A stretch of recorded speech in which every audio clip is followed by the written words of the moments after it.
it's just become a legislation factory, often a bad legislation factory, of trying to prescribe from the centre how things should be done across the country, and often, as I say, not doing it very well. I think it's a real problem that the UK parties haven't done that. And it's not so much about answering to the mothership or being run by London.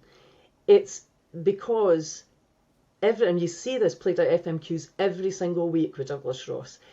There's always the opportunity there for the pushback to be, but look what your government's doing, in London, or look what your party at UK level is saying or doing, or for an ass, what Keir Starmer said or done. And that umbilical cord should have been cut, in my view, right back at the start, so that it wasn't an issue that Scottish Labour would say something different from UK Labour, or ditto Tories, or for that matter even Lib Dems.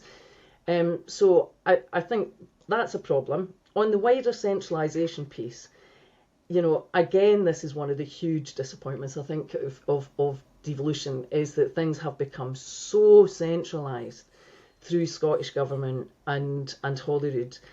And we've had, about 350 odd Acts of Parliament since devolution.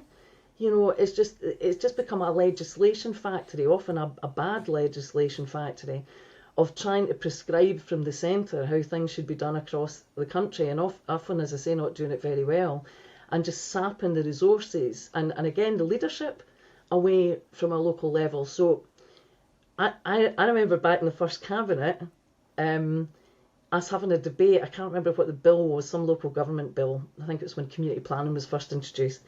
And I remember there being a discussion then about the prospect of elected mayors or elected provosts. And I even remember I fess up to this being against the idea, because at the time, I think I certainly thought we'd end up with Tommy Sheridan running Glasgow or something like that. Some people would love that if Tommy Sheridan was running Glasgow. Well, yeah, maybe. But I had a conversion, and I remember writing a piece for the Edinburgh Evening News on this at the time. And it was after the 7/7 bombings in London, and I watched Ken Livingstone become just this channel for both absorbing the sadness and the upset and the confusion of Londoners, but also channeling and communicating outwards how London was feeling and how they were dealing with it. And I thought, at the end of the day, you need a person, you need figurehead leadership to be able to do some of that. So ever since then, I've been in favour, certainly, of having some form of regional elected figurehead, but also I think we need some form of governing, small g governing at regional level. And without want to take up too much time or get too techie, but if you look at city deals, when they were rolled out in England, they required there to be a coming together of local authorities to work together and to take forward that deal. Because the city deals that have been done in Scotland were joint with UK and Scottish Government, and because Holyrood exists, there was no similar requirement here.